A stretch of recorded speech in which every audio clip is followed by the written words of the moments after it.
It's more than just honor or, an obligation. It's human nature. It's your family, your brothers, your Marines. That's what you do for a brother. You did your duty above and beyond, and you kept the faith with the highest traditions of the Marine Corps that you love. It's like I told Cesar Rodriguez Chavez, we're going to either go in there or we're going to die trying. 2011 marks the 70th anniversary of the attack on Pearl Harbor and the 10th anniversary of the terrorist attacks on 9/11. The relationship between December the 7th and September the 11th took place 60 years apart, both by airplanes. It was unexpected on December the 7th. Again, it was unexpected on September the 11th. Who would ever think such a thing happening, of all places, the towers in New York? It's unbelievable. Still can't comprehend such a thing is happening. And I couldn't comprehend such a thing happening in 1941. And I had seen some of the most horrible things that a 20-year-old kid couldn't really ever imagine. And when you see a ship made out of steel, do you know the hulls of those ships were 16-inch solid steel? The Japanese built torpedoes, had wood fins and all, so they'd float just 2 foot under the water. The harbor was only 40 feet deep. At that time, I was standing guard by the dry docks. Nobody thought anything except it's just a beautiful day.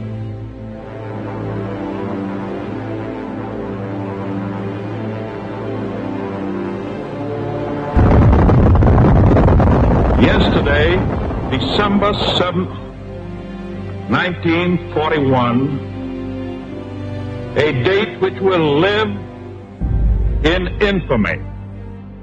When the dust settled, the Japanese attack claimed the lives of 2,409 Americans and left another 1,200 wounded. No matter how long it may take us to overcome this premeditated invasion, the American people in their righteous might will win through to absolute victory. The attacks on Pearl Harbor ignited a fierce national pride that caused many Americans to want to serve their country. Places like Parris Island, San Diego, and Montford Point all saw large numbers of recruits come to defend their nation as Marines. The devastating toll of these incidents was eclipsed only by the awe-inspiring stories of heroism that emerged from those days, when our nation responded to tragedy with indomitable spirit, unconditional compassion, fierce national pride, and unshakable resolve. On December the 7th, 1941, Marines and sailors not only showed that they were well trained, they embodied the courage and indomitable spirit for which America is known. Storming beaches, prevailing against insurmountable odds, the Marines of World War II showed the world the meaning of uncommon valor.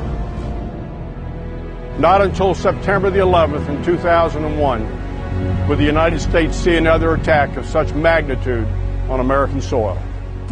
This time, the attacks occurred at the heart of New York City, the Pentagon, and a field in Pennsylvania. 8695. Okay, ma'am, how you doing? Are they going to be able to get somebody up here? Of course, ma'am. We're coming up to you. Well, there's no one here yet, and the floor is completely engulfed. We're on the floor, and we can't breathe. Okay. And it's very, very, very hot. Hey, Ladder folks, 1-5. We got two isolated pockets of fire. We should be able to knock it down with 2 lines. Where you know that? 78th floor, movement 1045, call horns. Freedom itself was attacked this morning by a faceless coward, and freedom will be defended. In a moment, a beautiful September morning turned into the modern generation's day of infamy. And as with Pearl Harbor, a day marred by tragedy also became a day of exceptional heroism and selflessness. Marines were among the first responders when our nation fell under attack on September 11, 2001. They, along with other citizens, joined the throng of firefighters and emergency personnel risking their own lives to help the many victims. But I remember getting out my car and asking Mom, is everything okay? And she was like, a plane just flew into one of the buildings. The plane just flew into the World Trade Center. I left a clear, sunny day on the Brooklyn side of the city.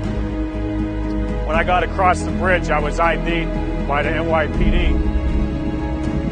And I reached into my left breast pocket and I pulled out my old expired Marine Corps ID card and I showed it to him. I'll never forget what the cop said to me. He said, "Give him hell, Staff Sergeant." A number of those first responders lost their lives right here.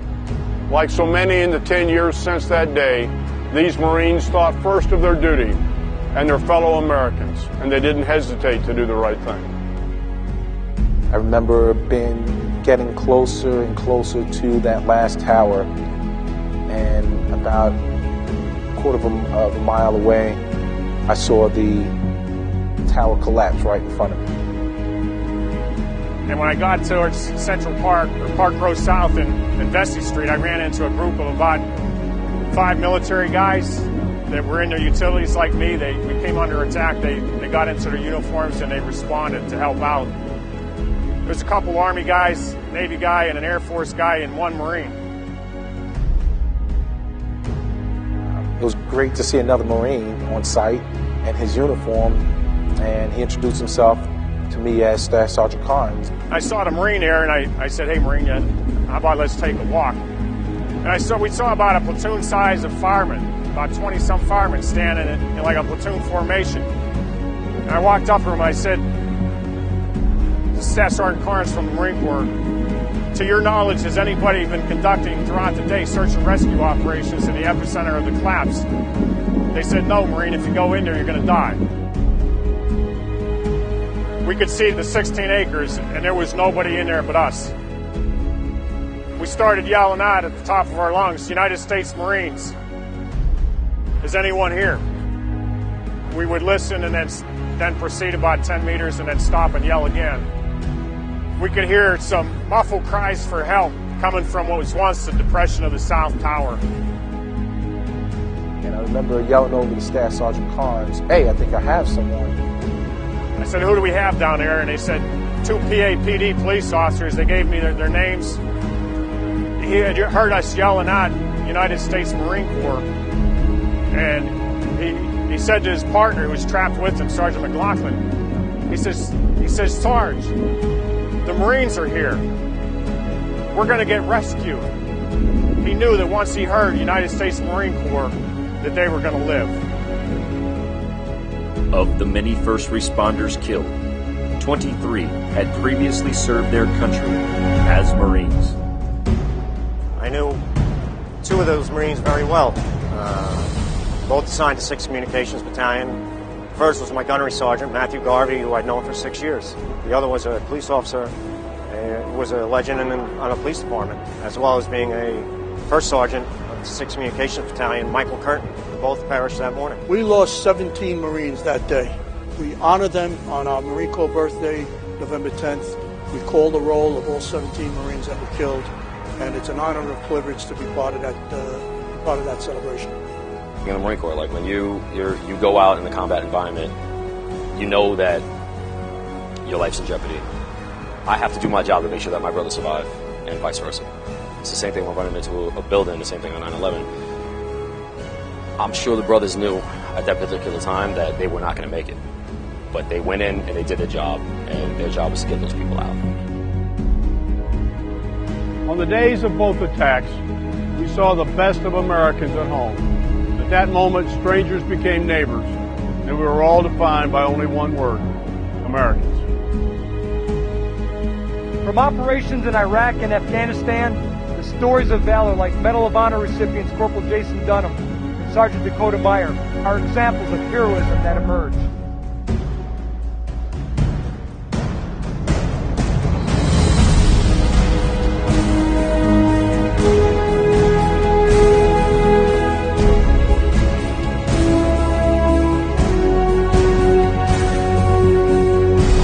This year we mark 10 years of continuous combat operations in which the United States has relentlessly taken the fight to the enemy. We're going to be here for the people, no matter what it takes. Just want to build relations with the locals. It's obviously the key to winning the sport. The fighting in the area is getting better, and they only shoot a couple bursts and then they leave because they know we're going to kill them. I don't look back and wish I hadn't deployed or think, why me? Because why not me? I wouldn't want someone else to get injured in my place. So I don't feel bad about what happened. Yes, I struggle like all wounded warriors do, but if I had to go back and do it all over again, I would definitely deploy. You know, I didn't know how past generations of Marines would view our generation until I got off the plane in Bangor, Maine, and it was the receiving line of all your World War II vets and Vietnam vets, but they're clapping for us and calling us heroes. We're not heroes, we're just today's Marines. As Marines, we will not stand down until the mission is complete and our nation is once again secure. The indomitable spirit comes not only from the proud tradition of our nation, but from the confidence that our military forces will ensure no act of aggression against the United States goes unanswered. Sergeant Major Barrett and I stand shoulder to shoulder with each of you. Thank you for your strength, your understanding, and your support as we carry out the mission of the Corps. Happy 236th birthday, Marines, and Semper Fidelis.